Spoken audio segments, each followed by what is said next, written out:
நம்ம தோனி எந்த மாதிரியான அப்டேட்டை கொடுக்க போறாரு, அதே பட்சத்தில் சிஎஸ்கே மேனேஜ்மெண்ட் தோனி அவர்கள் கொடுக்கக்கூடிய அப்டேட்டுக்கு எந்த மாதிரியான ரியாக்ஷன் பண்ண போறாங்க. ஸோ தோனி அவர்கள் ஒருவேளை ஓய்வுன்னு ஒரு வார்த்தையை சொன்னால் சிஎஸ்கே நிர்வாகம் அடுத்து தோனிக்கு அடுத்தது ஒரு நல்ல பேக்கப்பா யாரை சூஸ் பண்ண போறாங்க.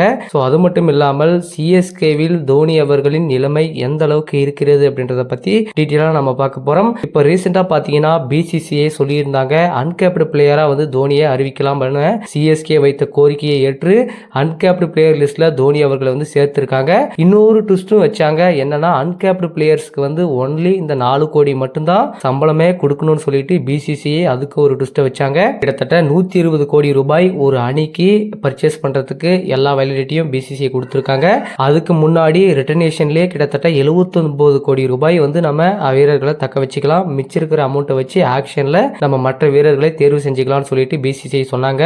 பட் இன்னொரு முக்கியமான விஷயம் என்னன்னு பார்த்தா சிஎஸ்கே நிர்வாகம் எந்த மாதிரியான முடிவு பண்ணியிருக்காங்க. ஸோ எத்தனை பேரை ரிட்டர்னேஷன் பண்ண போறாங்க, எத்தனை பேருக்கு ஆர்டிஎம் மூலியமாக ஆக்ஷனுக்கு போக போறாங்க அப்படின்றது இன்னும் வரைக்குமே ஒரு குழப்பமான விஷயமா வச்சுட்டு வந்துட்டு இருக்காங்க.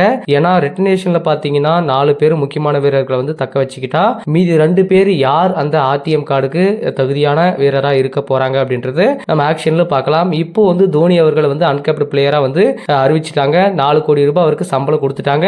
பட் தோனி அவர்கள் 4 கோடிக்கு சிஎஸ்கேவில் ஆடுவாரா அப்படின்றதான் இங்க பேசக்கூடிய விஷயம். அவர் 4 கோடி ரூபாய் எனக்கெல்லாம் வேணாம், பணம் எனக்கு சம்பளம் வேணாம், கண்டிப்பா மக்களுக்காக என்னுடைய ஃபேன்ஸ்க்காக நான் ஆடுறேன் அப்படின்ற மாதிரி சொன்னார்னா இந்த 4 கோடி எடுத்துக்கிட்டு சென்னை அணிக்காக இன்னும் பல ஒரு சீசன் அவர் விளையாடுறதுக்கான வாய்ப்புகள் இருக்கு. அப்படி இல்லைன்னா எனக்கு இது பத்தல, ஸோ நான் ஆட மாட்டேன் அப்படின்னு முடிவு பண்றதுக்கான வாய்ப்புகளும் இருக்கு. ஏன்னா நிறைய பிளேயர்ஸ் மோஸ்ட்லி சேலரி பேஸ்டா தான் விளையாடிட்டு இருக்காங்க. அப்படி இருக்கும்போது தோனி அவர்கள் முன்ன சீசன் பொறுத்த வரைக்கும் கிட்டத்தட்ட ஒரு 12 கோடி ரூபாய் வாங்கிட்டு இருந்தாரு. ஸோ இந்த சீசன் வெறும் 4 கோடி ரூபாய்க்கு தோனி அவர்கள் விளையாடுவாரா அப்படின்றதான் இங்க எல்லாருமே எதிர்பார்க்கிற ஒரு விஷயமா இருக்கு. அதையும் தாண்டி சிஎஸ்கே கேப்டனா ருத்ராஜ் கிக்வெட் அவர்களை முன்ன சீசனே நியமிக்கப்பட்டாங்க. ஸோ இந்த சீசனும் அவர் தான் வழி நடத்த போறாரு.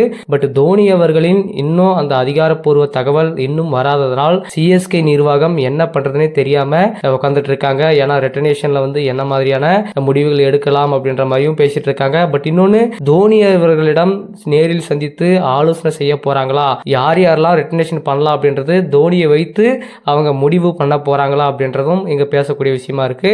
ஆனா இன்னும் சில நாட்களுக்குள் எல்லா அணிகளும் அவங்களுடைய தக்க வைத்த வீரர்களின் பட்டியலை வெளியிட்டே ஆக வேண்டும் என பிசிசிஐ சொல்லிட்டாங்க.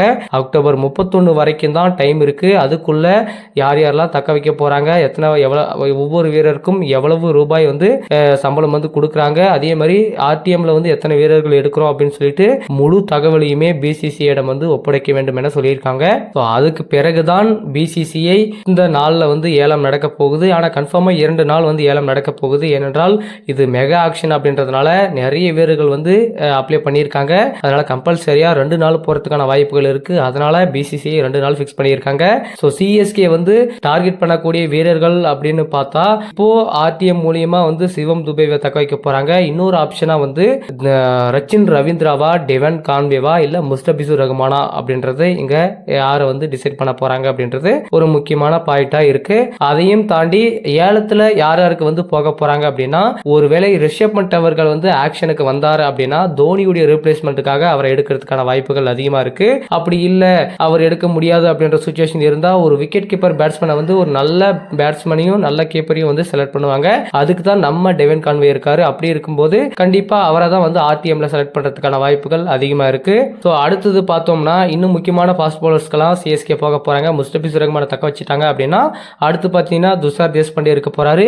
இன்னொரு பாயிண்ட் என்னன்னா தீபக் சகார் வெளியே போறாரு. அவரை சிஎஸ்கே தக்க வைக்க போறதில்ல. ஸோ அதனால அவருக்கு ரீப்ளேஸ்மெண்டா ஒரு நல்ல ஃபாஸ்ட் பவுலிங், அதாவது நியூ ஸ்பெல்லே போடக்கூடிய ஒரு தரமான பவுலரை கண்டிப்பா சிஎஸ்கே டார்கெட் பண்ணுவாங்க.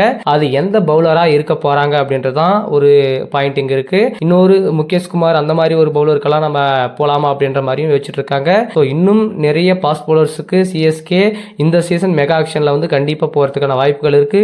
அதிகமா ஃபாரின் ஃபாஸ்ட் பவுலருக்கு போறதுக்கான வாய்ப்புகளும் நிறையவே இருக்கு. ஸோ எந்த மாதிரியான பிளானோட சிஎஸ்கே ஆக்ஷனுக்கு வர போறாங்க, ஸோ எத்தனை பேரை ரிட்டர்ன் பண்ண போறாங்க, தோனி அவர்கள் கண்டிப்பாக இந்த சீசன்ல அந்த 4 கோடி சம்பளத்துக்கு ஆடுவாரா அப்படின்றத இன்னும் ஒரு வாரத்திற்குள் நமக்கு தெரிய போகுது. தோனி அவர்கள் அவர்கள் ஆட போகிறாரா இல்லை ஓய்வு அறிவிக்க போகிறாரா அப்படின்றது நமக்கு கிளியரான ஒரு விஷயம் நமக்கு வரப்போகுது.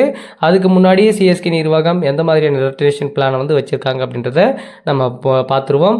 அதையும் தாண்டி சிஎஸ்கே இன்னும் திட்டத்தை போட்டுட்டு தான் வந்துட்டு இருக்காங்க. ஆனால் அதுக்கு முன்னாடியே பார்த்தோம்னா எத்தனை பேரை தக்க வச்சுக்கலாம், எத்தனை பேருக்கு ஆர்டிஎம்க்கு போகலாம், எந்தெந்த பிளேயருக்கு வந்து ஆக்ஷனில் போகலாம் அப்படின்ற மாதிரி கூட முடிவு பண்ணியிருக்காங்க. அது தோனியிடமும் ஆலோசனை செய்யப்பட்டிருப்பதாகவும் சொல்லியிருக்காங்க.